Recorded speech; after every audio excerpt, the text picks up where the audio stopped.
দুজনে মিলে ভজন করতে পারবেন, তাহলে আরো সহজ সুন্দর ভাবে ভজন খুব সুগম হবে, তাতে সহায়তা হবে, তিনি সহায়তা করবেন।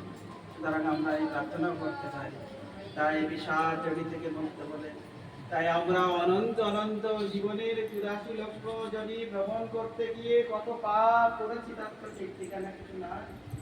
সুতরাং আমরা যদি কামনা একাদশী বেশি সম্মত ভাবে ভগবানের সমীপে বাস করি, অর্থাৎ ভগবানের নামকে সঙ্গে নিয়ে আমরা যদি এই ব্রত উদযাপন করি, যারা আজ পালন করতে পারেননি তারা আবার 15 দিন পরে একাদশী আছে, একাদশী পালন করতে করতে একসময় কামনা একাদশী এসে যাবে। প্রতিটি একাদশীর বিশেষ ফল আছে। যিনি কোনোদিন একাদশী করতে পারছেন না তাকে আমি বলবো অন্তত এই যে সামনের একাদশীটা পালন করুন, একদিন করেই দেখুন না। বলছে আরে ভাই, আমার তো চারটে ওষুধ খেতে হয়, তাহলে আমি একাদশী পালন করলে তো আমি মরেই যাব।